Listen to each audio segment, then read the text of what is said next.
don't always get to choose in this life, win and lose in this life, but I'ma prove in this life, we can move in this life. Diego Stenger, bienvenue au podcast. Merci pour l'invitation. Ça fait plaisir. On se connaît par l'entremise de Rosalie Piché. Yes, Rosalie qui n'est pas là aujourd'hui, mais effectivement, Non. c'est grâce à elle qu'on s'est connus. Rosalie, tu la connais de où, dans le fond? En fait, c'est une bonne histoire. En fait, on est allé à la même école secondaire. On n'a pas le même âge, Okay. mais on est allé à la même école secondaire. Puis on se suivait sur les réseaux. OK. Puis là, j'ai suivi, là, elle, je pense qu'elle suivait autant ce que je faisais, puis je suivais un peu ce qu'elle faisait. Puis c'est là que j'ai vu qu'elle faisait de la photo vidéo.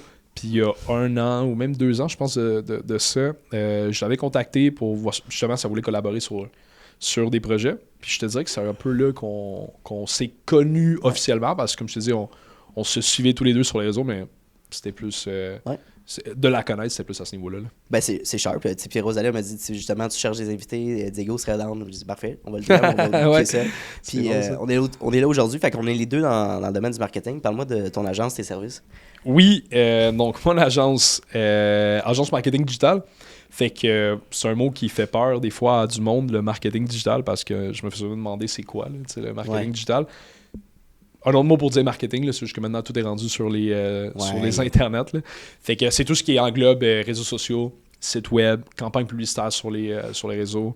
Fait que c'est ça. C'est un peu on touche un peu à tout ce qui englobe le marketing. Ouais, c'est moderne. drôle parce que sur TikTok, les gens, je vois de plus en plus popper des vidéos des gens, mettons, dans la 40-50aine. Ils disent lancez votre entreprise en marketing digital. Puis là, les commentaires, c'est comme c'est-tu pyramidal? Tu sais, c'est quoi? Je comprends pas. Parce qu'on sait pas c'est quoi, tu sais. Non, c'est tellement at large, là, c'est genre. Ouais, il y a tellement de choses que tu peux faire. Ouais, puis t'as bien raison de parler de ça. Tu sais, autant que c'est vrai que je vois ça, je vois aussi plein d'agences se partir aussi. Là. Ah oui, ben oui. Fait que commençons par ça, man. Qu'est-ce qui fait la distinction entre une bonne agence et une mauvaise agence marketing? Oh my god, ça va paraître cliché, mais je pense que c'est l'expérience client. Right. Parce que c'est quelque chose que je vois beaucoup dans les agences. Puis en fait, je veux juste dire, il y a personne qui fait ça parfaitement, puis je me considère pas faire un travail parfait non plus. Mais tout est dans l'expérience client. Je pense que le fait de te nommer expert de quelque chose, ou ça c'est une chose, ou de vouloir chercher le client à tout prix, sans nécessairement avoir le temps ou l'expertise derrière, c'est peut-être ça qui différencie une bonne agence d'une mauvaise agence. Je pense que l'important, c'est pas le nombre de clients ou la grosseur de ton client, c'est le temps que tu vas y accorder. Puis ça, c'est drôle parce qu'on avait une discussion un peu avant de certaines choses, mais c'est ça, je pense qu'une bonne agence va prendre le temps d'écouter les besoins du client, puis de travailler pour faire, dans le fond, grossir là, ce client-là ou l'aider le plus possible, en tout cas dans son marketing au final. Puis là, vous êtes rendu une équipe de combien?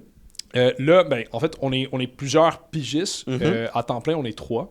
Très cool. Mais tu sais, on a une équipe de 6 avec les pigistes qui sont là. C'est cool. Fait que chacun a son département, chacun a son expertise. Puis on grandit tranquillement, dans le sens qu'à chaque fois, il y a du monde qui s'ajuste. Ça fait pas longtemps non plus qu'on existe officiellement. Tu sais, j'ai parti ça il y a j'ai pas la date exacte, mais il y a 2 ans. Mais environ moi aussi en même temps. Il y a 2 ans, fait que ça paraît beaucoup, mais c'est vraiment rien. Là. En fait, en entrepreneuriat, c'est vraiment pas grand-chose. Fait que ça avance bien, mais c'est ça, on est encore très jeune. À partir de quel point ça a vraiment parti en couille, là, mais en expansion, dans le sens tu as commencé à déléguer puis tout ça? Quand j'avais plus le choix, je te dirais que c'est tout le temps, tu sais, on apprend tout le temps l'entrepreneuriat, puis...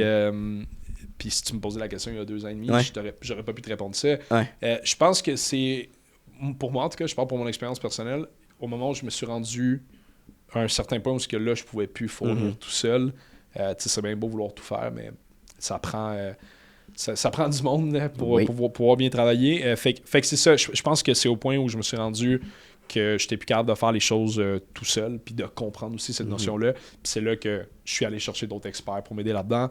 Puis que vraiment l'effet, l'essence de l'agence a pris forme. Là. Fait que c'est à ce niveau-là. Là, C'est intéressant. Comment tu vois le domaine du marketing évoluer en 2025? Tu sais, il y a beaucoup de... tout le monde parle du AI, là. Est-ce que tu commences à automatiser, l'implanter dans tes processus? C'est sûr. Ouais? Là, ça serait de mentir de dire que, je veux dire, l'intelligence artificielle fait partie du futur de plusieurs domaines, là. En fait, de l'avenir de plusieurs domaines. Pas juste le marketing, là. Marketing en est un qui représente une grosse partie de ça parce que, comme tu dis, l'intelligence artificielle aide pas juste à automatiser, mais aide à la rédaction, à la création et tout ça. Je pense quand même que ça va jamais remplacer, c'est une discussion que j'ai souvent, autant avec le monde que je travaille que les autres personnes.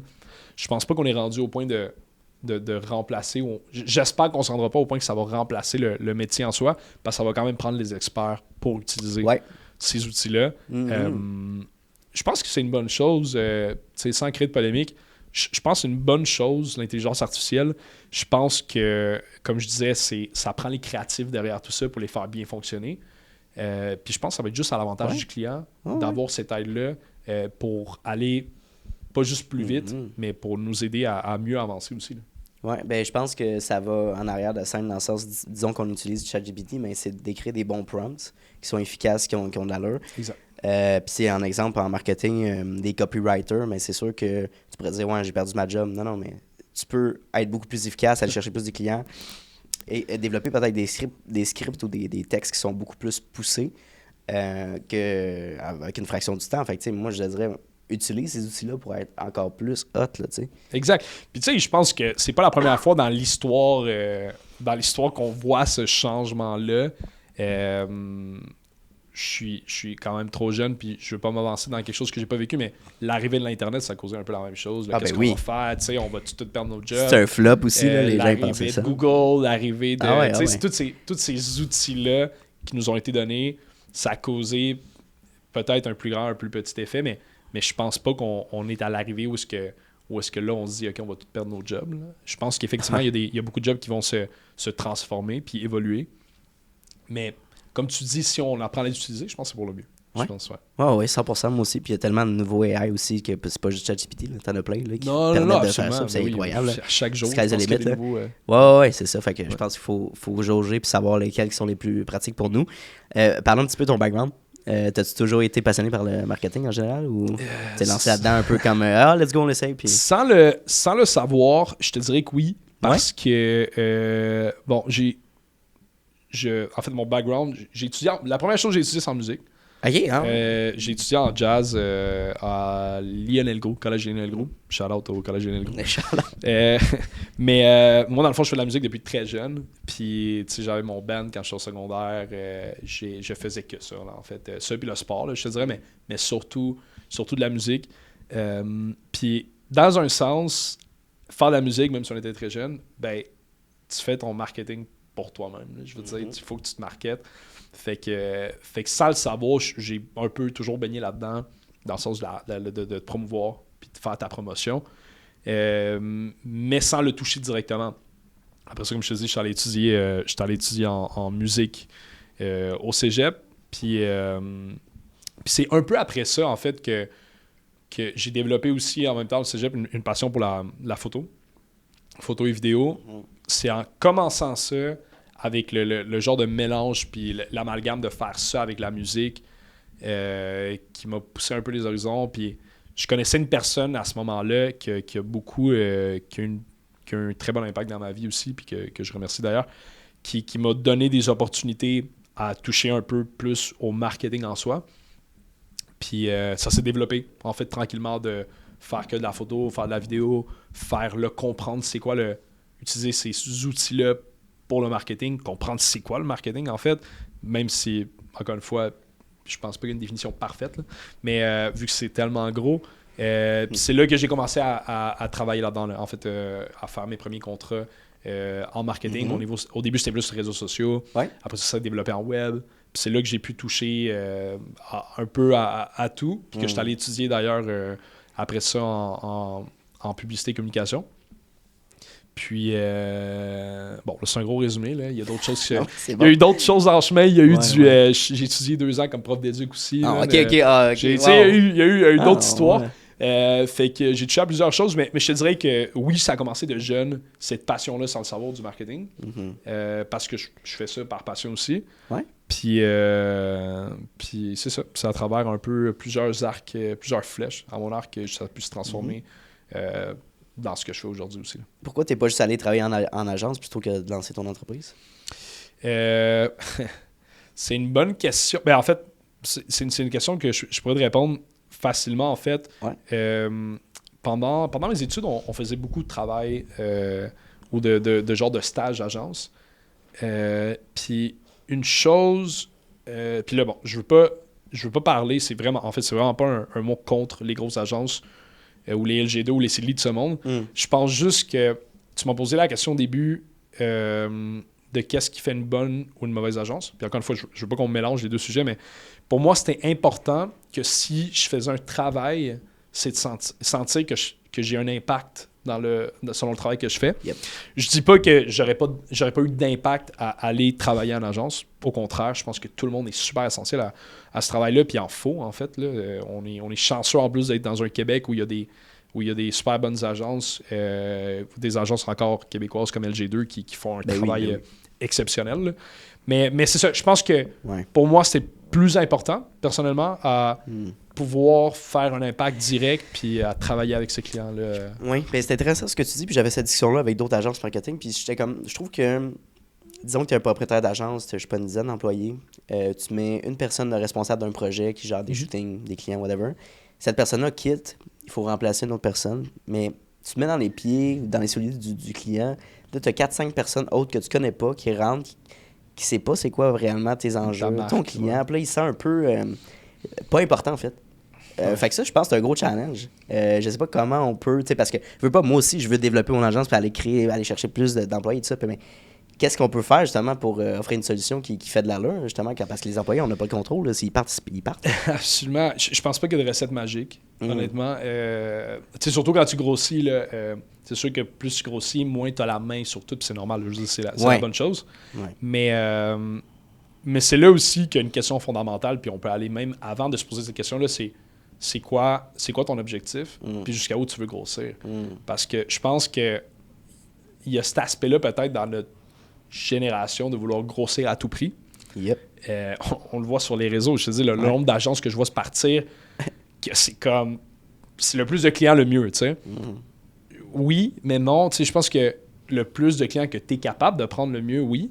Mais pour répondre un peu à la question, je pense que c'est important que tu gardes le contrôle de ta croissance. Ouais. Puis ça revient au point d'être capable de servir le client puis d'être là pour le client s'il a besoin de toi. Ouais. Si tu te rends à un point où est-ce que tu n'as plus le contrôle, puis encore une fois, pas nécessairement le contrôle, mais que tu n'as plus la main ou cette connexion-là, puis je parle pour moi, encore là, c'est personnel, mais cette connexion-là avec la marque du client et la compréhension, bien, effectivement, tu deviens un peu, je ne veux pas dire la machine à saucisse, là, mais tu sais...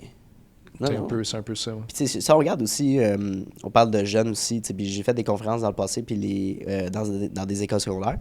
Puis je posais toujours la question qui veut se lancer en affaires. Il y a toujours Kevin dans la classe. Je donne tout le temps cet exemple-là parce qu'elle est bonne. Ouais. Là, je dis, cool, tu veux te passer, qu'est-ce que tu veux te lancer comme entreprise? As-tu un intérêt? Il dit, non, je sais pas, mais je vais être riche rapidement. Je vais faire du cash rapidement. Puis je dis, OK, mais j'ai une solution pour toi. Ouais. Va te prendre un job. Dans 2 semaines, tu vas avoir ton chèque, man. Ouais. Là, il était genre, t'es-tu sérieux? Mais j'ai dit, oui, ça prend au moins 3 à 5 ans. Là. Si t'as pas d'autres expériences passées, puis en tout cas, moi, ça m'a pris 5 ans. Là, fait que, bref, mais c'est ça la réalité. Là, c'est les gens, ils pensent, si ça prend 6 mois, tu vas faire ton premier 100 000. Ben oui. Ben, je pense que tu viens de nommer un gros problème. T'as mis le point dessus, puis c'est un bon exemple. Ton Kevin, shout-out à Kevin aussi. Là. Mais, c'est Vec au Carrefour Laval. Ouais. mais je pense que tu as nommé un bon point. Je pense que si tu te pars en affaires pour être riche, tu te pars pas pour les bonnes raisons. Ça a l'air très cliché. Hein? Je suis pas le premier à le dire, je le sais, mais c'est parce qu'une fois que tu le vis, tu t'en rends compte que... L'argent, c'est l'argent. L'argent, c'est l'argent. Puis tu sais, au final, l'argent, ça vient, ça part, là, dans le sens que si tu fais pas les choses pour les bonnes raisons, si tu fais pas ça parce que t'aimes, tu vas être malheureux. Peut-être que tu vas réussir à faire de l'argent. J'ai des exemples en tête de personnes qui peut-être qui n'aiment pas nécessairement leur travail en tant qu'entrepreneur, mais qui font de l'argent. mais sont peut-être pas heureux. Là. Je pense qu'il y a quand même un équilibre à avoir. Puis si tu fais ça, puis encore là, si ça peut aider du monde qui se pose la question, je devrais-tu me lancer en affaires? Je pense à l'envers. Je pense que ça devrait partir de qu'est-ce que je suis le mieux à faire? Qu'est-ce que je suis le meilleur à faire, puis qu'est-ce que j'aime faire? Puis à partir de là, peut-être tu peux te poser la question de je peux me lancer en affaires, puis je peux trouver une façon. Encore une fois, faut que ta compagnie, faut que en tant qu'entrepreneur, tu règles un problème dans la société. Tu répondes à un besoin. Fait que c'est sûr que si tu fais quelque chose juste pour faire de l'argent, encore une fois, tu ne fais pas pour les bonnes raisons. Mais c'est sûr que c'est quelque chose que tout le monde se pose comme question. Ben, on se fait aussi berner par les réseaux sociaux, les private jets, des stacks d'argent, mais il faut faire attention à ça. Puis moi, étant jeune, je me suis fait un peu flouer par ça, puis c'est pour ça que je m'étais lancé initialement. Mais après, j'ai évolué, puis j'ai découvert mon why, mais... parlons argent un peu, c'est littéralement, mettons, tu t'es rendu à un point, tu travailles pour une compagnie ou tu es à ton compte, puis tu fais, je sais pas, tu es capable de subvenir à tes besoins, puis tu es capable de gâter à un certain point, tu n'as pas trop de dettes. Mais en haut de ça, faut que tu te poses la question, pourquoi je veux faire plus cet argent-là, je pense.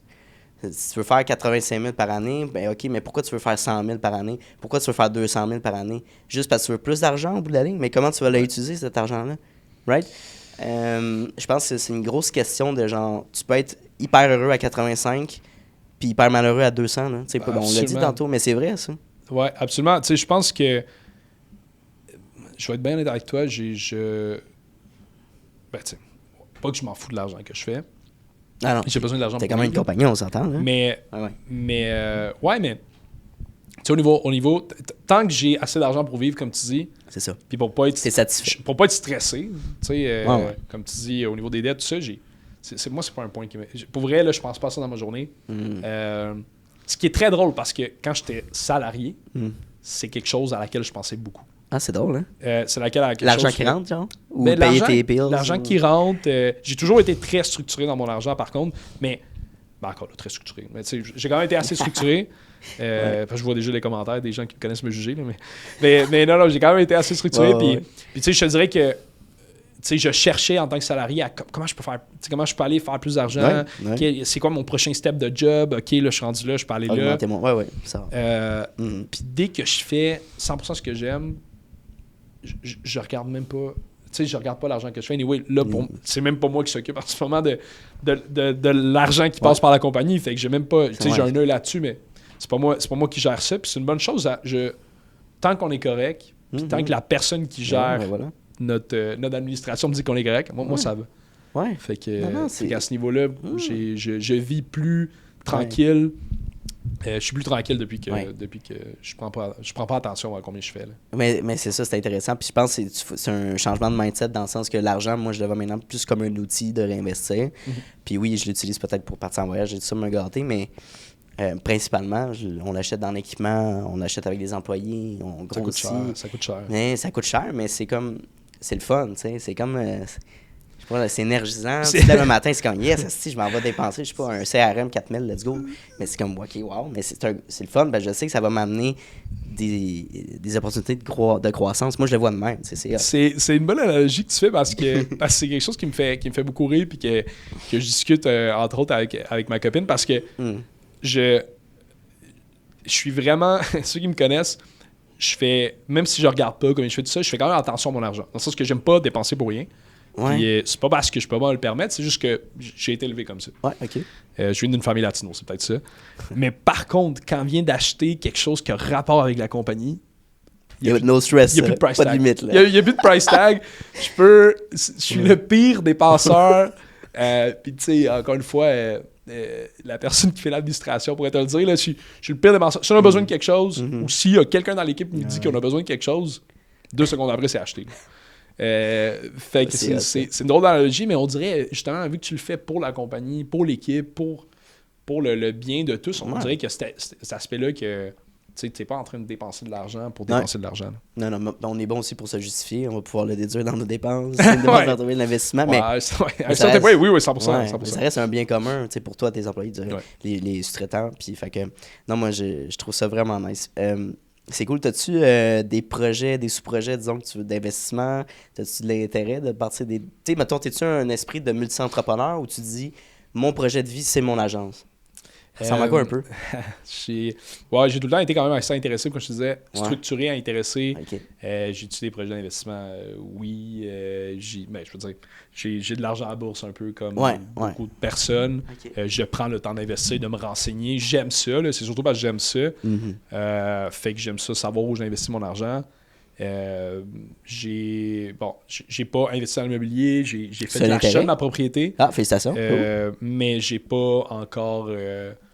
je suis pas rendu encore d'investir dans l'immobilier. C'est quelque chose qui m'intéresse. Ouais, avoir un parc immobilier, genre? Ouais. Parc immobilier, c'est un grand mot. Là. Peut-être avoir une autre source de revenus passive. Oui, j'aime ça. Encore une fois, ça vient pas du fait que je veux faire encore plus d'argent ou peu importe. Non. Je pense que ça vient du fait juste que c'est quelque chose qui m'a toujours passionné. Là.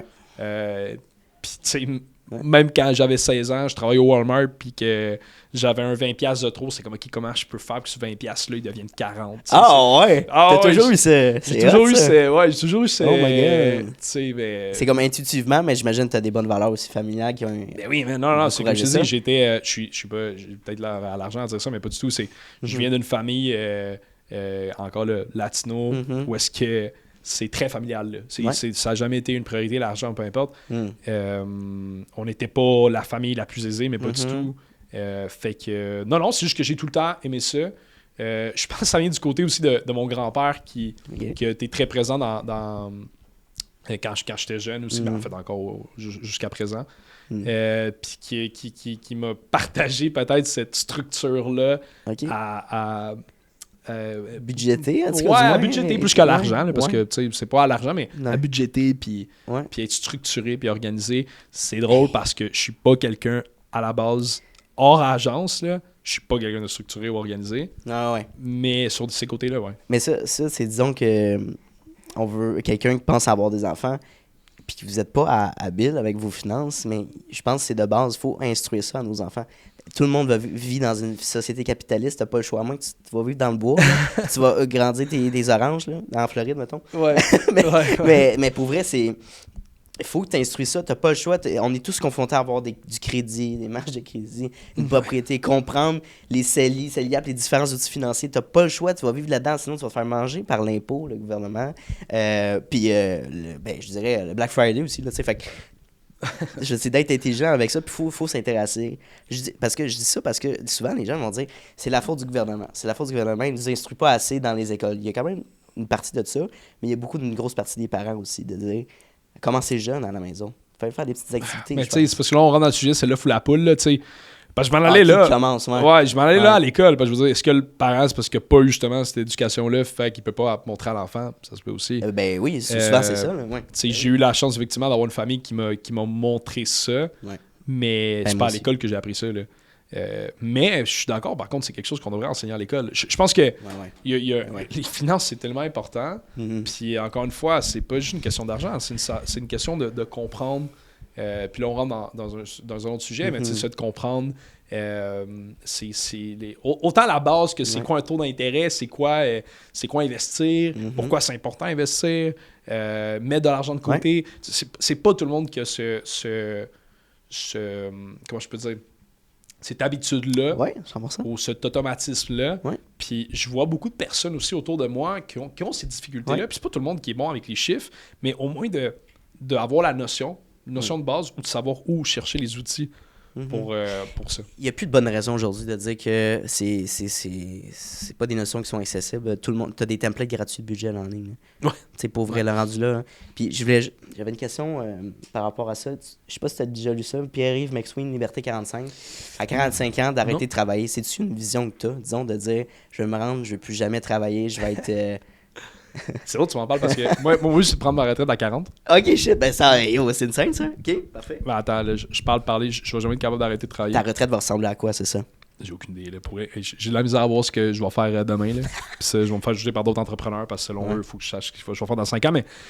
Mais non, c'est sûr que j'aimerais ça. En fait, j'ai l'objectif de prendre ma retraite à 40, mais encore une fois, est-ce que je vais totalement arrêter de travailler? Je pense pas. On sait pas ce qui va se passer l'année prochaine. On va avoir une autre COVID. En fait, il y a plein de choses qui peuvent se passer. Puis même si je prenais ma retraite à 40 ans, je veux dire, je continuerai à travailler, faire ce qui me passionne. J'aime ce que je fais, là. Tu sais, je veux dire, fait que... Mais c'est ça. Peut-être travailler moins.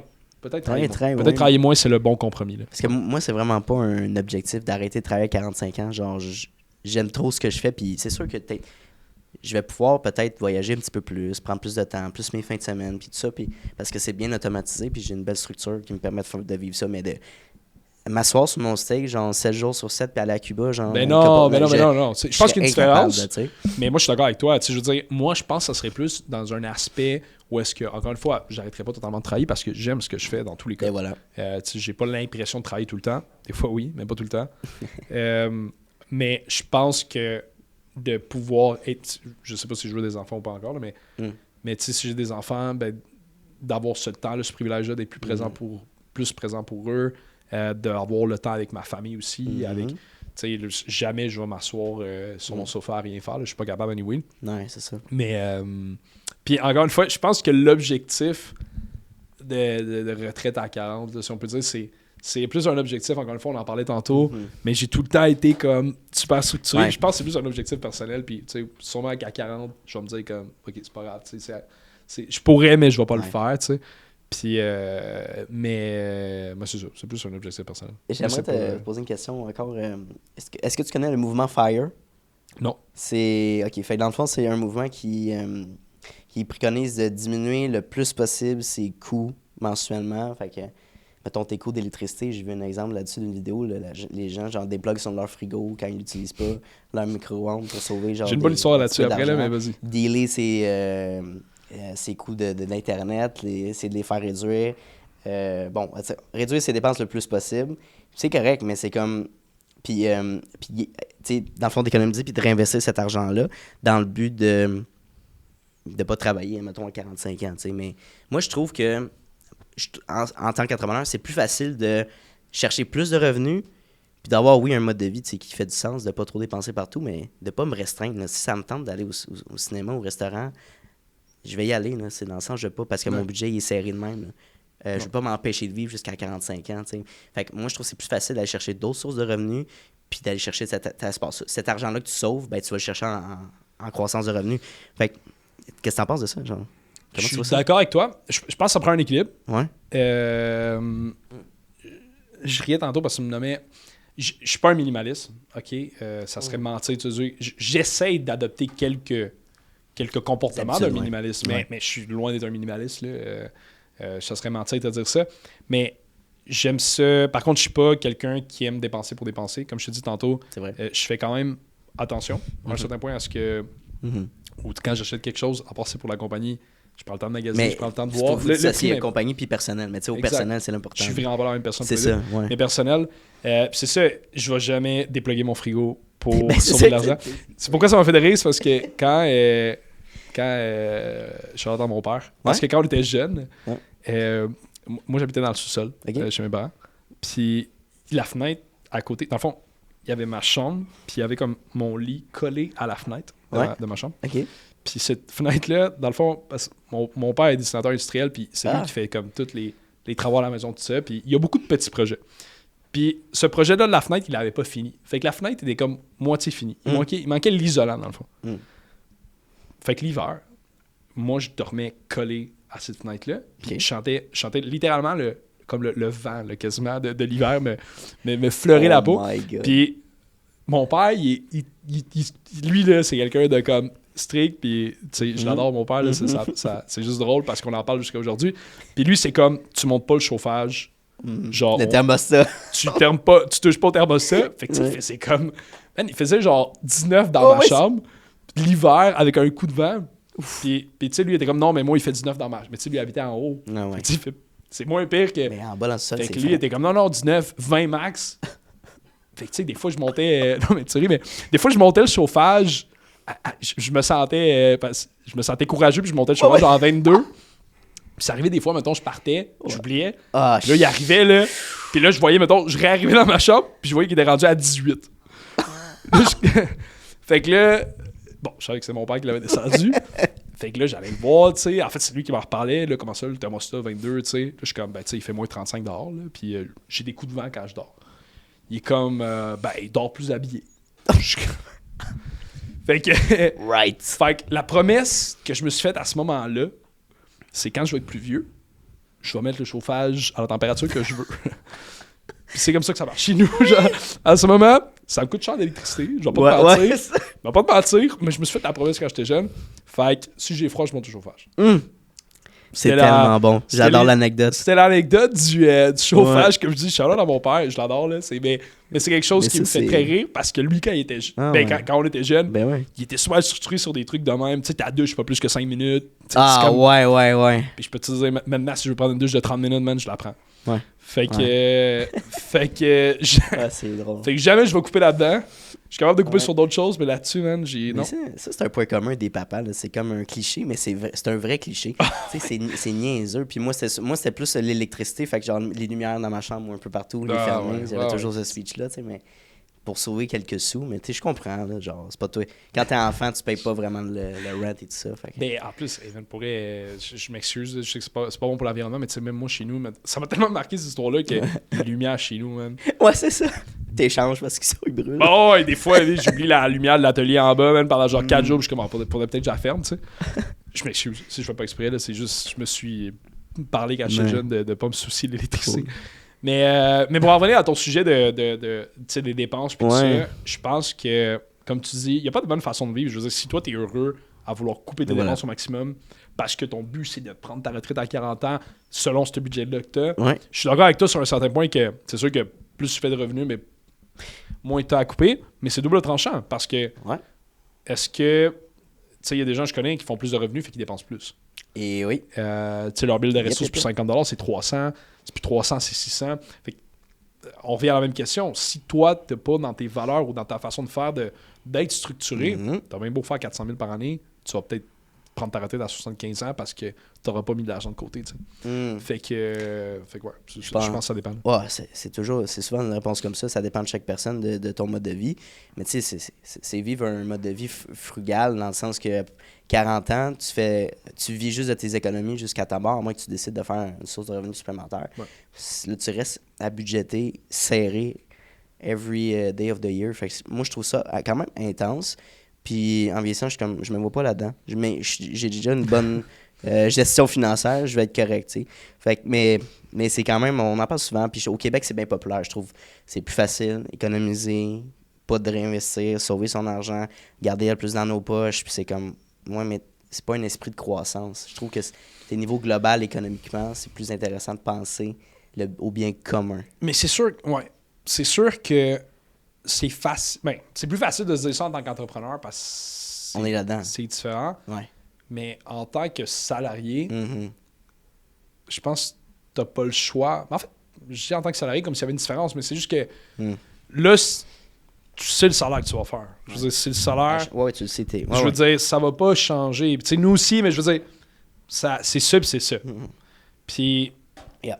puis ton but non plus, c'est pas de travailler 12 heures par jour. Fait que Non. c'est comment, avec cet argent-là, je m'arrange pour avoir une structure financière pour être capable de prendre ma retraite un jour. C'est plus ça qui est important. Parce que oui, pour nous, on pourrait se dire, OK, le plus d'argent je vais faire, le plus d'argent je vais mettre de côté à la place de moi me priver, mais je pense que si on pense aux gens qui sont, tu sais, la plupart des gens, là, justement, qui sont salariés, ben, c'est une réalité un peu différente aussi. Là. Fait que ça dépend. Ben, merci pour ta réponse. C'est un beau segment financier. On a deep down un petit peu plus que Ouais. Julie, mais je trouve ça pertinent. Ça va être du bon contenu. On va revenir à nos moutons un petit peu au niveau marketing, tout ça. Les gens d'une certaine âge, qui ont déjà une entreprise, disons, vont avoir peut-être peur ou hésiter à investir dans le marketing parce que c'est un peu un investissement non... Comment je pourrais dire? Non l'essentiel. Non, moi, essentiel. Non, mais ça se peut, il y en a qui Mais c'est- oui, c'est- c'est une partie de la réponse. Non essentielle, mais tu n'as pas d'assurance de retour sur investissement. Mettons, je sais pas, tu mets 1000$ dans une vidéo, mais c'est comme, oui, tu vas avoir une certaine visibilité, certains KPI à suivre, mais combien de clients je dois recevoir, mais c'est difficile à dire. Moi, je dis souvent, c'est une game de constance. Plus tu en mets en d'air, plus tu as de chances d'aller chercher des clients et des abonnés. Mais toi, comment tu jauges ça avec des clients qui t'approchent, j'imagine, là, t'es plus là-dedans de dealer, là, mais c'est un speech que j'entends c'est quand même souvent. Ouais. Je pense que la recette, c'est d'être transparent. Mm. Puis, en tant que personne qui fait du marketing, ça serait te mentir. Tu sais, comme tu dis, s'il n'y a pas de recette magique, là, puis si j'avais la recette magique, je te le dirais tout de suite, puis on serait tous riches et milliardaires, mais c'est juste pour dire que je pense qu'il y a quand même des barèmes qui te permettent de dire ou d'évaluer un taux de réussite.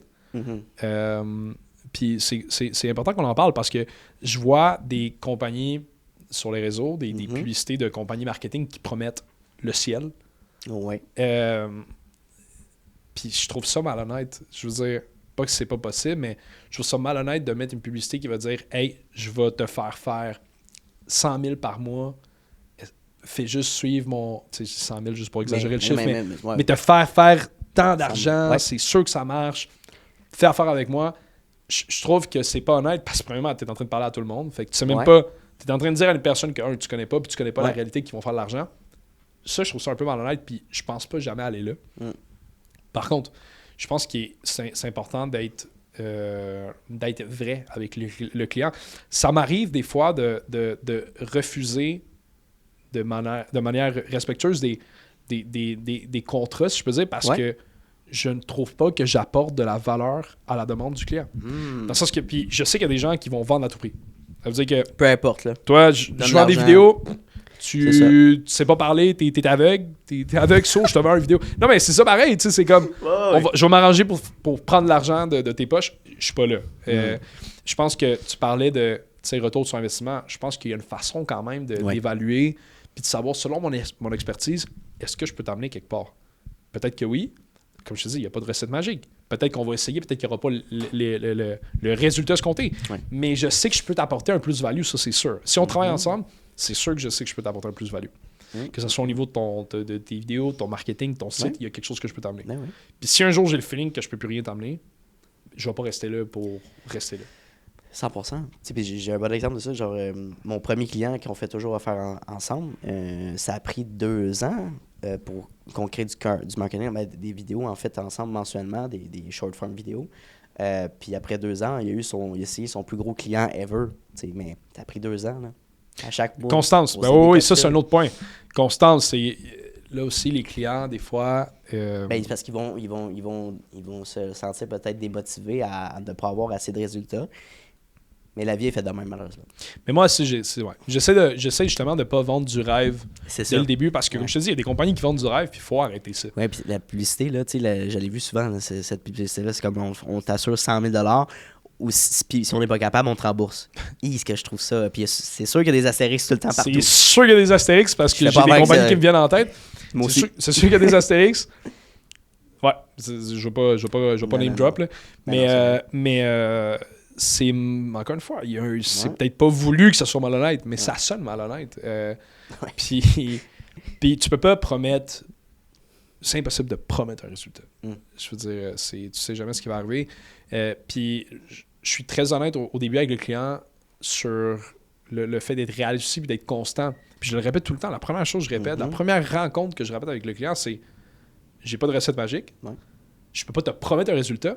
Je vais tout faire. On va tout faire en notre possible. Parce que c'est sûr que des fois, les clients, peut-être, ils voient pas, mais pour moi, c'est autant important, sinon plus, que le client qui réussisse. Fait qu'on va tout faire. Mais c'est la constance. Tant mieux si ça prend un mois. Là. Tant mieux si t'as tellement de charisme, puis t'as tellement de... Ta marque est tellement forte, mais c'est pas c'est 1%. Après ça, c'est la constance, c'est de faire voir, c'est de changer la stratégie, être capable de faire une évaluation de est-ce que ça fonctionne. Non, essayons autre chose ou prenons ce qui fonctionne le mieux, puis adaptons-le. Mais c'est pas un mois, c'est pas 2 mois. Puis des fois, effectivement, les clients ont la misère à visualiser ça, puis c'est normal. Je veux dire, c'est leur argent, ils investissent. C'est pas dans tous les domaines, justement, que tu as un retour sur investissement. Tout de suite, je parle. Fait que... Mais non, mais c'est important c'est cool quand on voit cette progression-là, mais c'est important la constance puis de comprendre que c'est pas un travail d'un jour. Là. Et voilà. Quel type de clientèle que tu préfères travailler avec? As-tu comme une préférence? Je suis pas niché encore. Là. Je me suis pas niché. Je suis trop une entreprise jeune encore pour me dire OK, moi, c'est juste... C'est juste industrie, là. C'est juste... Puis tu sais, je veux pas dire que j'en préfère une plus qu'une autre. J'aime tous les gens avec qui on travaille parce qu'on collabore bien. Puis comme je t'ai dit, pour moi, c'est important, avant même qu'on travaille ensemble, que j'aie l'impression que je peux t'apporter quelque chose. Mais j'ai pas de clientèle préférée ou de non. Disons que quelqu'un qui t'approche, je vais switcher cette question-là. C'est quoi, mettons, comment tu fais pour préqualifier? Fait que tu te dis, OK, mettons les valeurs de la personne, j'imagine, son budget, ça ressemble à quoi un peu quand tu fais un meeting de rencontre avec elle?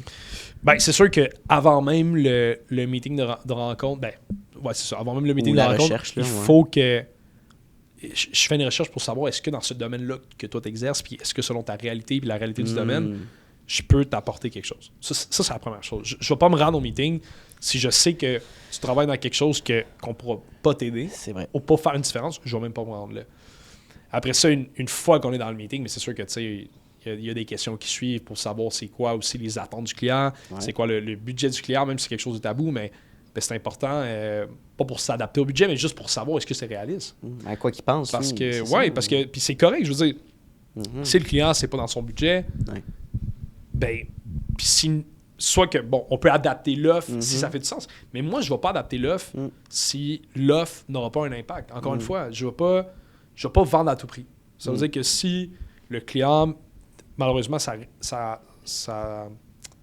son budget ne concorde pas avec ce que nous, on peut lui offrir, c'est correct. Je veux dire, c'est normal. Puis au pire, je vais dire au client de revenir me voir quand ça va être une réalité envisageable ou quand c'est quelque chose qu'on va pouvoir faire. Mais je ne vais pas vendre à tout prix juste pour vendre. Je vais pas... Ou tu vas réduire ton prix pour l'adapter non plus. C'est pas mieux parce que tu vas travailler en reculant. Le client ne veut pas ça, tu veux pas ça, tu vas être frustré.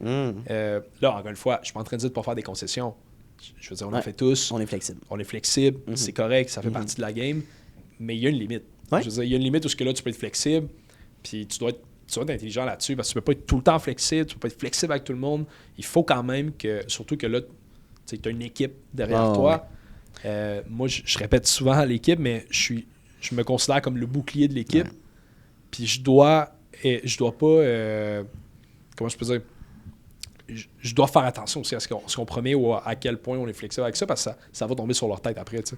Fait que non, je pense que ça revient au point que c'est important de garder, de rester honnête, clair avec le client, autant avant que pendant la rencontre de prospection. Là. C'est super intéressant. Puis j'ai une petite question. Qu'est-ce que tu dirais à un entrepreneur qui vient de se lancer, là, Day One, dans une industrie quelconque, puis qui veut se lancer dans le marketing, sur les réseaux sociaux, il ne sait pas trop où aller? Qu'est-ce qu'il devrait faire Day One? Jour 1. Se mettre un cadran puis se réveiller à l'heure. Je sais pas, ouais. Jour 1.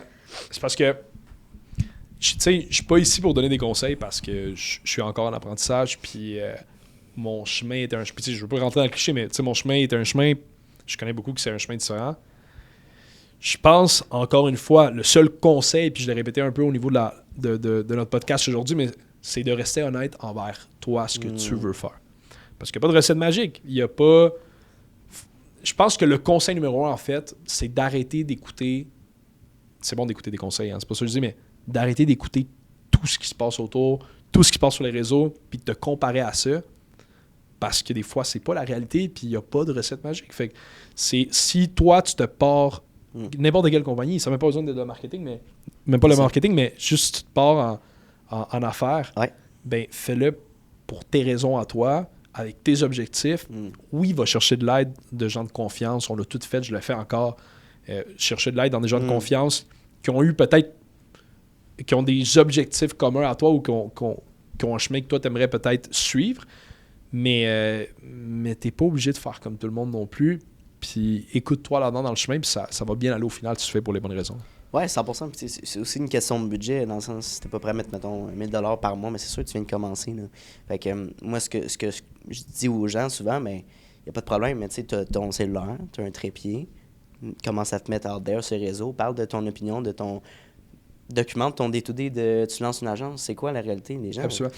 C'est sûr que si on en parle, ok, là tu parlais d'agence de création de contenu.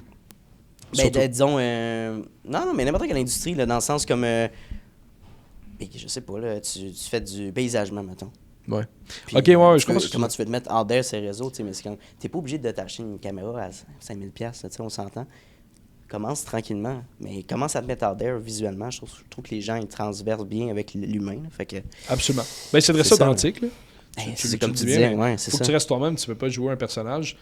Puis oui, non, c'est sûr que renseigne-toi, apprends à chaque jour. Comme tu dis, t'as pas besoin, là, dans l'optique d'un podcast ou de la création de contenu, t'as pas besoin d'avoir la caméra à 15 000 pour commencer, tu sais, parce que même si je te donne la caméra de 15 000 aujourd'hui, tu sauras pas. Puis ça, c'est pour tous les domaines. Mais le plus important, c'est acquérir de l'expérience, apprends, pose des questions aux bonnes personnes, renseigne-toi à bonne place. Je pense que c'est le conseil. Le meilleur conseil que tu pourrais donner. T'as quel âge, excuse-moi, Diego? Moi, j'ai 28. 28, t'es en couple? Je suis en couple, ouais. T'as touché tantôt un petit peu à la question des enfants. T'es pas obligé d'y répondre, mais la question suivante, c'est au niveau de l'équilibre de vie rendu à 28 ans, comment t'abordes ça avec le travail puis la vie personnelle? Ben, c'est sûr qu'il y a des moments plus difficiles que d'autres. Ça serait mentir de dire le contraire.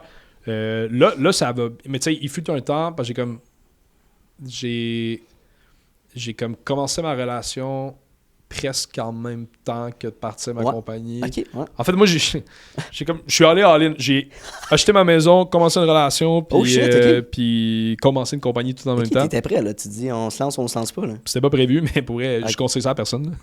J'imagine. C'était peut-être pas la meilleure idée, mais en même temps, ça s'est super bien passé quand même. Là, mais l'équilibre de vie, je pense que c'est super important. Je pense que c'est normal, surtout au début. Ça a été plus rough au début parce que tu t'adaptes, t'as pas de recette, t'as pas un livre, puis t'as bien beau te faire dire puis donner des conseils. À un moment donné, c'est parce que t'es pas... Toi, tu le vis, là.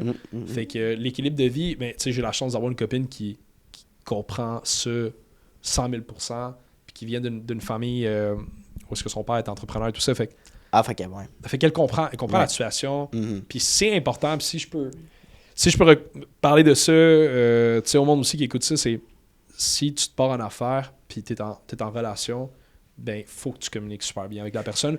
Ou si tu commences une relation, ben tu dois être conscient et la personne doit être consciente c'est quoi ta réalité de vie qui est un peu différente. Je te dis, ça a évolué, on est rendu une équipe, c'est plus tranquille, je peux vivre une vie plus normale, ça sera jamais comme... Un 9 to 5, ça sera jamais ça. Ou en tout cas, pas dans mon cas, puis c'est pas ça que je veux non plus. Mais ouais, je te dirais que là, en ce moment, je me considère avoir un bon équilibre de vie. Je fais du sport, je vois mes amis, je passe du temps avec ma blonde, puis j'ai pas de problème à ce niveau-là. Mais tu me posais la question, mettons, à quelques moments l'année passée, puis je te dirais, man, c'est rough. C'est rough, là. C'est rough parce que je travaillais du 12-14 heures par jour, puis c'était intense. Oui, mais je pense qu'il y a une différence entre travailler 12-14 heures par jour pour ton entreprise versus travailler pour une autre entreprise. C'est comme... Ben oui, non. Tu sais, là, c'est genre... Parce que les gens, ils feront pas le lien. Ils vont dire, ben oui, toi, travailler 12 heures pour un employeur, fuck you, aussi. Ouais. Tu sais, mais nous, je pense qu'en tant qu'entrepreneur, on le voit pas comme du travail. C'est ton gagne-pain, puis t'aimes ce que tu fais, sinon tu serais pas parti là-dedans. Fait que c'est comme... Tu calcules pas tes heures dans ce sens-là. Non, je calcule jamais mes heures. Honnêtement...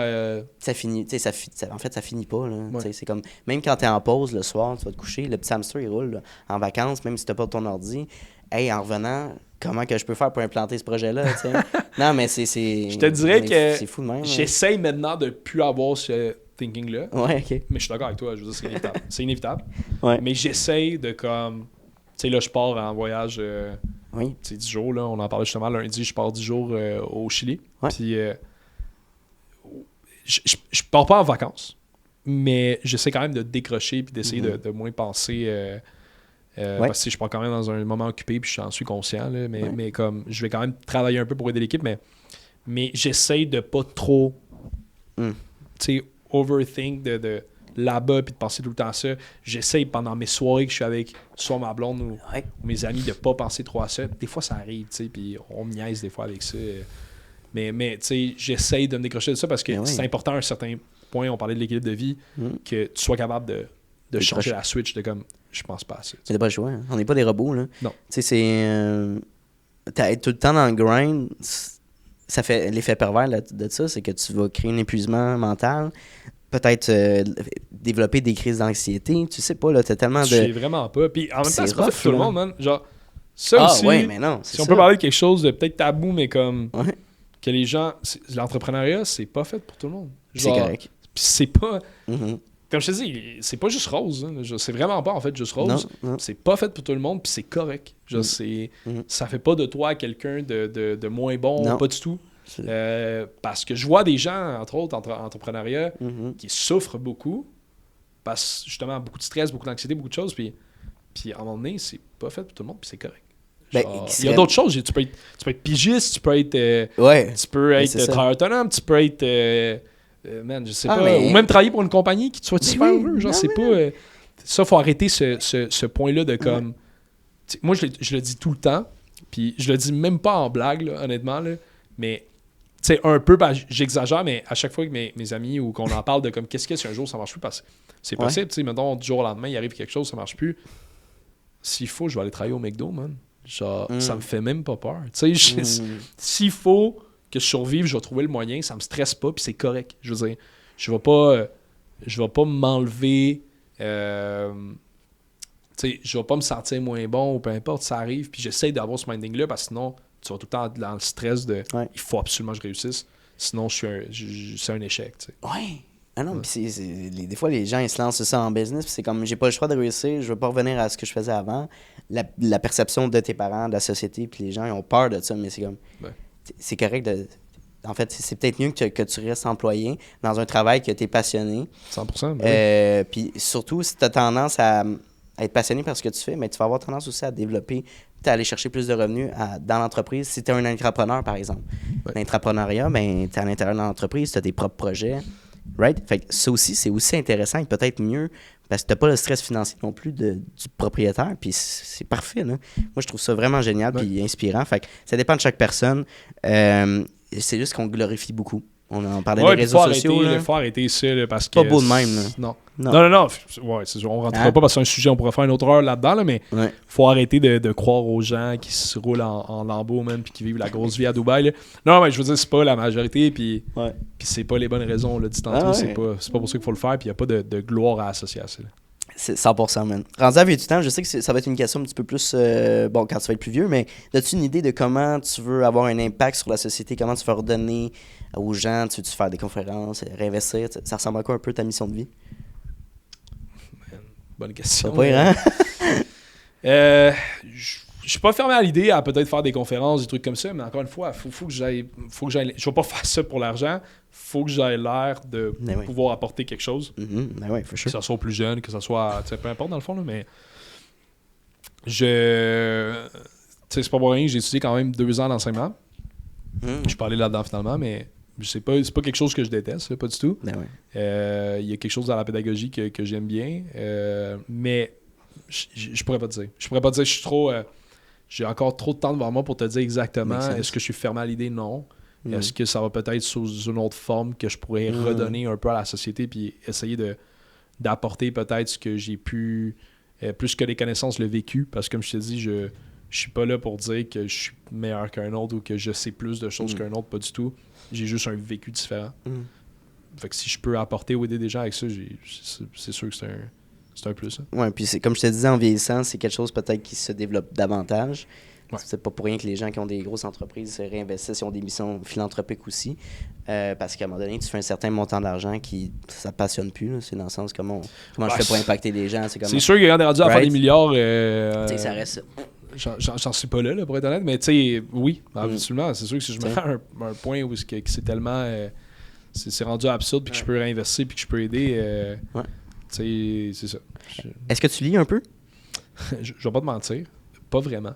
J'ai toujours été un mauvais lecteur parce que même à l'école, là, je sais même pas si mes livres d'école, je les lisais. Tu sais, je regardais des genres de résumés. Mais en fait, mon problème, j'ai déjà lu. Ouais. Mon problème, c'est de prendre le temps puis de me concentrer, focus. Je suis très hyperactif dans ce sens-là parce qu'il faut tout le temps, j'ai tout le temps la tête remplie, mais j'essaye de me donner l'habitude de lire un peu plus. Mais quand je lis, c'est des livres plus de croissance personnelle que de... Ouais, mais t'en as-tu un en tête qui te pop un peu, que t'as commencé, que t'as aimé? Qui me pop plus qu'un autre. Dernièrement, j'ai plus lu des livres de publicité et de marketing, je te dirais. De croissance personnelle... Il n'y en a pas un qui me vient en tête là, que je pourrais te dire. Pourquoi as-tu quelque chose à me recommander? Tu t'en allais là. Hein, oui, ben regarde, il y en a une petite sélection. non, mais je pensais. Oui, parce que les gens s'intéressent à ça, à savoir les entrepreneurs, ils lisent quoi, tu sais. Ben moi, j'ai bien aimé Père riche, Père pauvre, c'est sûr, c'est un classique. Puis tu as des livres québécois, tu sais, Nicolas Duvernois, Très inspirant, je trouve. Pierre-Yves McSween, l'autre livre, c'est En as-tu vraiment besoin? Le noir, là. Et j'ai lu plusieurs fois ça. Et lui, je pense qu'il est c'est très économe, là, c'est un économiste, mais il apporte des bons points, tu sais. Fait que... Je te dirais que ma façon de... Je suis beaucoup un gars de podcast, c'est drôle, on est dans un podcast. Je suis beaucoup un gars de podcast. Ah, ok. Puis même pas de podcast, je suis pas un gars, genre j'écoute un podcast. Je suis un gars que je vais chercher un sujet. Puis Je vais peut-être même pas connaître le podcast, mais je vais écouter le sujet. Je suis un gars qui aime ça, lire de l'actualité ou tout ça. J'aime ça. YouTube, c'est mon réseau social. C'est incroyable. Hein? Le plus. C'est plus que n'importe quoi d'autre. Je suis pas Ouais. vraiment sur les réseaux, mais YouTube. Puis j'écoute juste souvent, comme je te dis, soit des bouts de podcast que peut-être que je connais même pas, mais que le sujet m'intéresse, pour essayer d'en apprendre plus. Moi, je te dirais que c'est là que ça se passe, mon genre de croissance. Là, c'est là. Ah, YouTube, c'est un outil incroyable. Là. D'éducation, là, c'est gratuit. Absolument, c'est double Ce que tranchant tu veux, parce là. que, bon, faut que tu sois capable de dire qu'est-ce que je prends, qu'est-ce que je laisse, mais oui, c'est un super outil. Là. Ben oui. Écoute, Diego, ça fut un grand plaisir de discuter avec toi. C'est super cool l'invitation. T'as-tu aimé ton expérience? Ouais, ça passait vite. 1 heure, on aurait pu continuer à parler sur plein de sujets, mais c'est super. Ouais, une autre heure. Ouais, c'est super. Merci encore. Merci. Hey, salut, ça fait déjà la 2e fois qu'on se voit dans cette même vidéo-là. Donc, merci de ton attention, puis merci de ta discipline, parce que c'est un mince pourcentage des gens qui sont capables d'écouter du début de l'épisode jusqu'à la fin. Donc, merci beaucoup de ta discipline. Ça démontre énormément de motivation de ta part et bien sûr d'un aspect important de l'entrepreneuriat que oui, la motivation, c'est important, mais la discipline, c'est encore plus important. Donc, merci de ton attention. La meilleure manière que tu peux me repayer pour ce podcast-là, vu qu'il est accessible à tous et gratuit, il va rester gratuit. Ça, c'est important. Notez-le à quelque part. Je tiens qu'il reste gratuit, accessible à tout le monde. En fait, c'est tout simplement de repartager le podcast dans des Instagram Stories, d'en parler avec tes amis, d'envoyer le lien à tes amis. Hey, Mathis, va donc écouter cet épisode-là. C'est super intéressant. Ça vaut de l'or. Puis, ça va me permettre d'aller faire croître le podcast à un niveau exponentiel. Donc, merci beaucoup pour ton aide et ton intérêt pour le podcast. Et bien sûr, on se revoit la semaine prochaine dès jeudi midi pour un nouvel épisode. Donc, bonne journée à toi.